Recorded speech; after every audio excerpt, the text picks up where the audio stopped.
छत्रपति शिवाजी महाराज एक ऐसा नाम जिन्होंने मिडाइवल हिस्ट्री में अपनी नेवी को इतना ज्यादा स्ट्रॉन्ग कर लिया कि इस नेवी के एम्पावरमेंट की वजह से मराठा एम्पायर एक वक्त पर बाहरी ताकतों को हराकर पूरे भारत पर राज करता था। छत्रपति शिवाजी महाराज एक ऐसे नायक जिन्हें पॉलिटिक्स की जितनी ज्यादा समझ थी उतनी ही ज्यादा समझ उन्हें कोस्टल एरियाज की भी थी, ज्योग्राफी की भी थी और समुद्री रास्तों की भी थी। और उन्हें यह पता था कि दुनिया पर सिर्फ वही आदमी राज कर सकता है जो समुद्र पर राज करता है। और इसी थ्योरी को आगे बढ़ाते हुए 800 से ज्यादा जहाज एक वक्त पर छत्रपति शिवाजी महाराज के मराठा एम्पायर के पास थे और उनकी नेवी पोर्तुगीज से ज्यादा स्ट्रॉन्ग मानी जाती थी एक वक्त पर।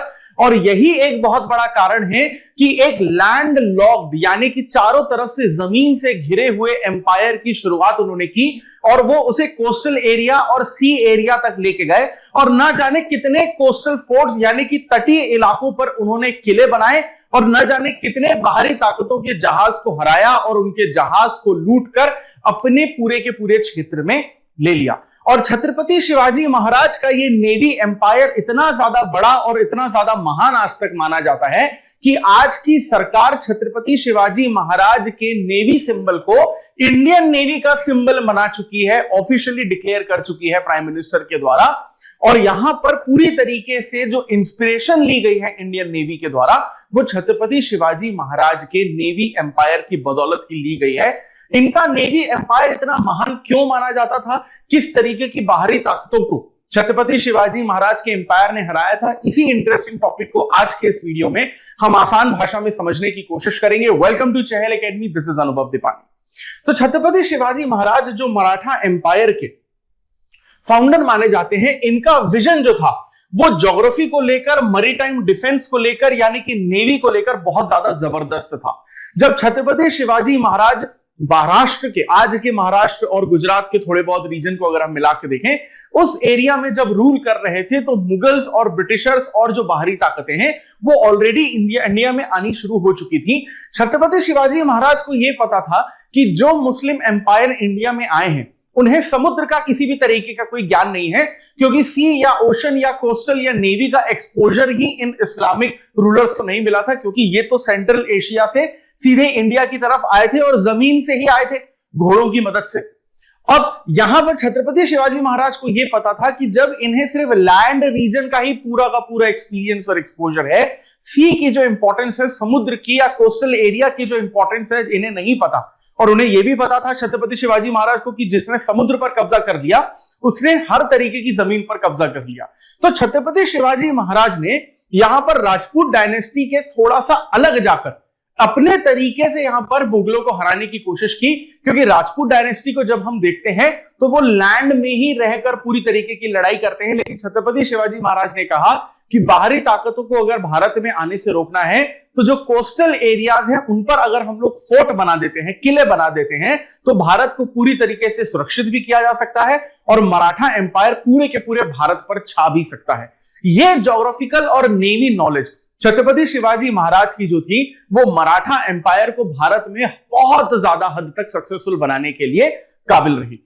अब यहां पर इनका जो कमिटमेंट था छत्रपति शिवाजी महाराज का नेवल पावर में, इन्होंने बहुत अलग अलग तरीके से पॉलिटिकल चैलेंजेस जो है दूसरी ताकतों के लिए क्रिएट किए और आज तक इंडियन नेवी के लिए छत्रपति शिवाजी महाराज का जो नेवी कैंपेन है वो एक इंस्पिरेशन बनकर हमारे सामने आता है।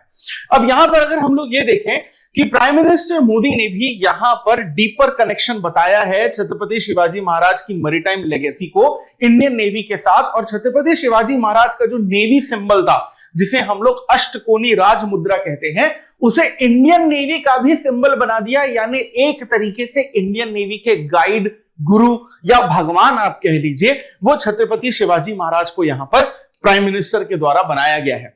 अब यहां पर जब हम लोग छत्रपति शिवाजी महाराज के एम्पायर के शुरुआत की बात करते हैं तो लैंडलॉक्ड रीजन से उन्होंने अपने एम्पायर की शुरुआत की थी, यानी कि जब शुरू हुआ था मराठा एम्पायर तो कोस्टल एरिया से नहीं हुआ था, यानी कि वो सिर्फ लैंड रीजन से ही हुआ था। लेकिन धीरे धीरे ज्योग्राफिकल लिमिटेशन मराठा एम्पायर ने और अपनी बढ़ाई और कोस्टल रीजन में हमें देखने को मिलता है कि बहुत जबरदस्त तरीके की यहां पर अचीवमेंट दिखाई गई। चैलेंजेस भी इनके सामने थे, छत्रपति शिवाजी महाराज के सामने कई चैलेंजेस थे, क्योंकि नेवी बिल्ड करना या फिर कोस्टल एरियाज में फोर्ट बनाना आसान नहीं होता। इसके लिए आपको फाइनेंशियल रिसोर्सेज भी चाहिए होते हैं, रॉ मटेरियल रिसोर्सेज भी चाहिए होते हैं, मैन पावर रिसोर्सेज भी चाहिए होते हैं। इन सभी चीजों की कमियों के बावजूद छत्रपति शिवाजी महाराज ने मराठा एम्पायर को कोस्टल एरिया की तरफ पूरी तरीके से स्टेबल किया। अब अगर आप कंपेयर करके देखें मराठा एम्पायर को मुगल एम्पायर से, तो मुगल एम्पायर के पास जो रिसोर्सेस थे वो तो मराठा एम्पायर से ऑब्वियस सी बात है कि बहुत ज्यादा थे। पैसे उनके पास ज्यादा थे, रॉ मटेरियल उनके पास ज्यादा थे, जो मैन लेबर था वो उनके पास ज्यादा था, लेकिन फिर भी मुगल एम्पायर किसी भी तरीके से अपना जो नेवी है उसको बिल्डअप पूरी तरीके से नहीं कर पाया। इसके बहुत सारे रीजन थे। पहली बात तो यह है कि इन मुगल्स को सिर्फ और सिर्फ जो लैंड रीजन है उन्हीं का एक्सपोजर था। समुद्र कितना ज्यादा इंपॉर्टेंट हो सकता है आपके एम्पायर के लिए, इन्हें यह पता ही नहीं था। दूसरा, मुगल्स ने जो भी यहां पर इंडिया में काम किया, चाहे वो ताजमहल बनाया, चाहे वो कुतुब मीनार बनाया, ये इन्होंने अपनी स्किल से नहीं बनवाया। ये सारे के सारे जो लेबर्स थे वो इंडिया के स्किल्ड लेबर थे। मुगल जो उन्हें कहते थे वो बेसिकली इंडियन स्किल्ड लेबर उन्हें बना के दे देते थे। यानी कि मुगलों का खुद का कोई स्किल तो था नहीं कि उन्हें ये समझ में आए कि अपने एम्पायर को समुद्र में भी किस तरीके से एक्सपैंड करना चाहिए। और छत्रपति शिवाजी महाराज का जो विजन था, यानी जो उनकी बुद्धि थी, उस बुद्धि की कमी भी हमें मुगलों में देखने को ही मिलती है। तो ये कुछ ऐसे रीजन थे जिसकी वजह से मुगल्स के पास सारे रिसोर्सेस होने के बावजूद जो मिलिट्री तो उन्होंने बिल्डअप कर दी, लेकिन जो मैरीटाइम बेसिकली वो बिल्डअप कर सकते थे, ये बेसिकली मैरीटाइम पावर या मैरीटाइम डिफेंस जो है इन्होंने किसी भी तरीके से बिल्ड नहीं की, क्योंकि वो कर नहीं पाए। एक तरीके से उनके पास स्ट्रैटेजी भी नहीं थी और उन्हें आता नहीं था। अगर मैं आसान भाषा में कहूं, they were not able to do that, Mughals were not able to do that, अगर आसान भाषा में हम लोग यहां पर समझने की कोशिश करें।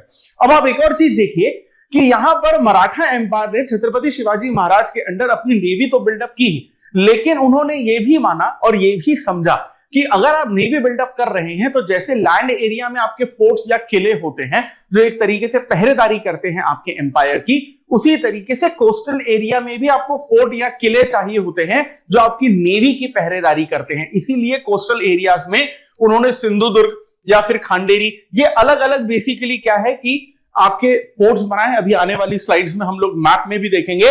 और यहां पर छत्रपति शिवाजी महाराज का यह कहना था कि अगर नेवी हमारी बहुत ज्यादा बिल्डअप हो जाती है तो सी रूट्स की जो स्ट्रैटेजी है वो पूरी की पूरी हमारे अंडर आ जाएगी। यानी कि हम लोग इंडिया से भी बाहर जाकर किसी और तरीके के रीजन्स को कैप्चर कर सकते हैं। सेम तरीके की स्ट्रैटेजी आपको एंशिएंट इंडियन हिस्ट्री में चोला एम्पायर की भी देखने को मिलती है कि साउथ इंडिया से उन्होंने शुरू किया था, लेकिन जब उन्होंने अपना एम्पायर नेवी के थ्रू बढ़ाने की कोशिश की तो आज का जो साउथ ईस्ट एशिया कहलाता है वहां तक ये पूरी तरीके से पहुंच चुके थे।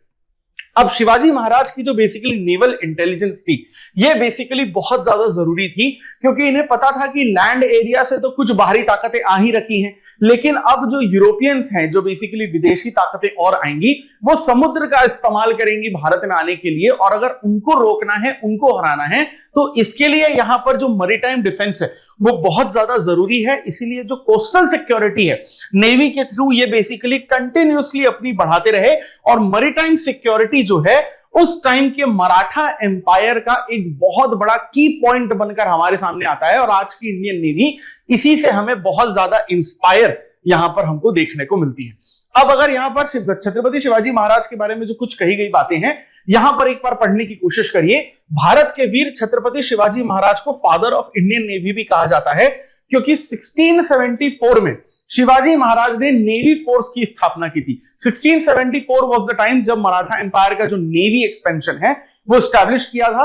और यहां पर चाहे अरब्स हो, चाहे पोर्तुगीज हो, चाहे ब्रिटिशर्स हो, इन्होंने गोवा और कोंकण में बहुत बार अटैक करने की कोशिश की, लेकिन छत्रपति शिवाजी महाराज की जो नेवी है इन्होंने बेसिकली क्या है कि हर बार उसको प्रोटेक्ट किया। और जब तक ये यूरोपियंस भारत आकर मराठा एम्पायर से लड़ाई करते, स्पेशली हम यहां पर पोर्तुगीज की बात कर रहे हैं क्योंकि गोवा कोंकण रीजन की भी हम लोग बात कर रहे हैं, उस वक्त मराठा एम्पायर के पास 800 से ज्यादा नेवल शिप्स थे जो पोर्तुगीज एम्पायर से बहुत ज्यादा थे और बहुत ज्यादा बेसिकली मजबूत थे। और ये सिर्फ जहाज ऐसे नहीं थे कि इन्हें रैंडमली कहीं भी रख दिया गया था, पूरी स्ट्रैटेजी के साथ बेसिकली इनको रखा गया था। अब कैसी स्ट्रैटेजी थी इनकी, यहां पर आप मैप में देख सकते हैं कि एक पद्मदुर्ग नाम का सुरवा दुर्ग नाम का, विजय दुर्ग नाम का और सिंधु दुर्ग नाम का। यहां पर आपको ये 4 फोर्ट्स जो हैं मराठा एम्पायर के देखने को मिलते हैं। इन्हें मराठा एम्पायर के नेवल एक्सपेंशन के 4 पिलर्स के नाम से भी जाना जाता था। और ये जो बेसिकली 4 कोस्टल फोर्ट्स हैं, इन्होंने इन कोस्टल एरियाज का प्रोटेक्शन किया था बाहरी ताकतों से मराठा एम्पायर के अंडर।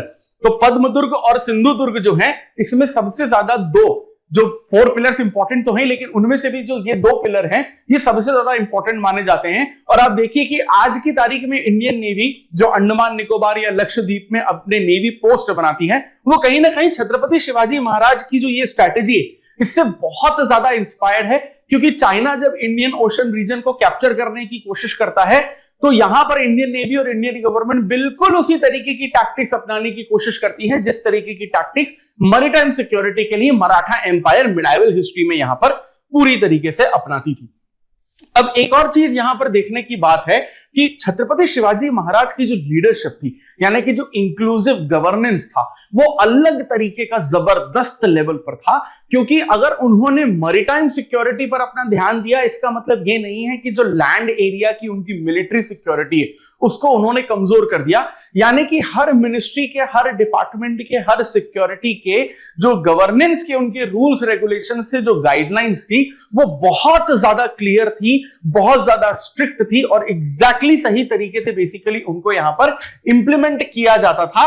अब एग्जांपल के तौर पर ये देखिए कि छत्रपति शिवाजी महाराज ने जो बेसिकली बाउंड्रीज बनाई थी, उसमें बेसिकली जो पोर्तुगीज हैं या फिर जो मुस्लिम शिपराइट्स हैं, उनको भी यहां पर उन्होंने बेसिकली इन्वॉल्व किया था। एथिकल लीडरशिप तो इनमें थी ही, यानी कि इतने ज्यादा इन्होंने सही तरीके से लीडरशिप दी थी कि इनको इनके एम्पायर के लोगों के द्वारा कभी भी किसी भी तरीके का धोखा नहीं दिया गया। यानी जो लॉयल्टी है वो इनके लिए बेसिकली रखी गई थी और यूनिटी ये बेसिकली बना के रखते थे। और अगर कोई ऐसी फोर्स है जो मराठा एम्पायर के अगेंस्ट खड़ी होती थी, मैरीटाइम सिनेरियो की अगर हम लोग बात करें, और वो अगर हार मान जाती थी, तो उस पर अत्याचार नहीं किया जाता था मराठा एम्पायर के द्वारा, उन्हें माफ कर दिया जाता था और फिर मराठा एम्पायर में उन्हें इंक्लूड कर दिया जाता था। ये जो एथिकल लीडरशिप थी छत्रपति शिवाजी महाराज की, लोग जो थे उस वक्त के इसी के कायल थे। और इसीलिए छत्रपति शिवाजी महाराज और मराठा एम्पायर के प्रति सारे के सारे जो लोग हैं, वो पूरी तरीके से यहां पर हमको लॉयल जो है इस एम्पायर के प्रति देखने को मिलते हैं। क्योंकि डाइवर्स था इनका एम्पायर, बहुत मोटिवेटिंग लीडर थे और एथिकली सारी की सारी चीजों को यहां पर वो लीड करते थे। अब शिवाजी महाराज ने जो बेसिकली यहां पर एग्जाम्पल सेट किया, ये जो बेसिकली एग्जाम्पल है आज की इंडिया की जो मैरीटाइम स्ट्रैटेजी है, उसके लिए एक बहुत बड़े इंस्पिरेशन का काम करती है। क्योंकि मराठा एम्पायर के पास जब रिसोर्सेस की कमी थी, तब उन्होंने इतना जबरदस्त तरीके का एम्पायर खड़ा किया। लेकिन आज जब इंडिया के पास इतने ज्यादा रिसोर्सेस हैं, तो इंडिया जो है इसी चीज से इंस्पिरेशन लेती है कि हम मराठा एम्पायर की तरह अपना एक बेस्ट ऑफ द बेस्ट जो नेवल कैपेसिटी है, उसको क्यों नहीं डेवलप कर सकते हैं। और आज इंडियन नेवी इसी से इंस्पायर होकर अपनी कैपेबिलिटीज को बढ़ाती है। Strategic infrastructure, modern ship building, advanced naval technologies, इन सारी चीजों को हम लोग अपने डिफेंस मैकेनिज्म में पूरी तरीके से इंक्लूड करते हैं। अंत में सिर्फ यही कहा जा सकता है कि छत्रपति शिवाजी महाराज एक ऐसे नायक थे जिन्होंने सिर्फ अपने एम्पायर को ही नहीं, लेकिन पूरे के पूरे भारत की रक्षा की। छत्रपति शिवाजी महाराज और उनका एम्पायर सिर्फ महाराष्ट्र के मराठी लोगों के लिए ही नहीं, लेकिन देश के हर नागरिक के लिए एक इंस्पिरेशन बना। और आज हमारी सरकार और नेवी भी उनसे इंस्पायर होती है। इसीलिए कुछ क्षेत्रों में छत्रपति शिवाजी महाराज को सिर्फ रूरल की तरह देखा जाता है, लेकिन वेस्टर्न इंडिया और सेंट्रल इंडिया में अगर आज हम लोग देखें, तो छत्रपति शिवाजी महाराज को भगवान की तरह ट्रीट किया जाता है। भगवान की मूर्ति के साथ उनकी मूर्ति रखकर पूजा की जाती है। इसीलिए कई रीजन्स में तो उन्हें शंभु रूप छत्रपति शिवाजी महाराज भी कहा जाता है।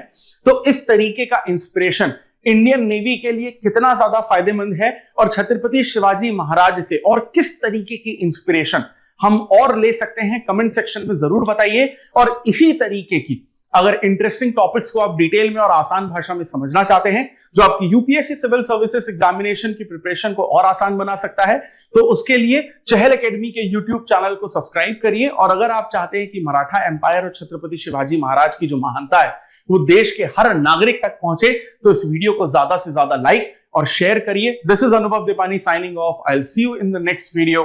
Thank you very much. जय मराठा।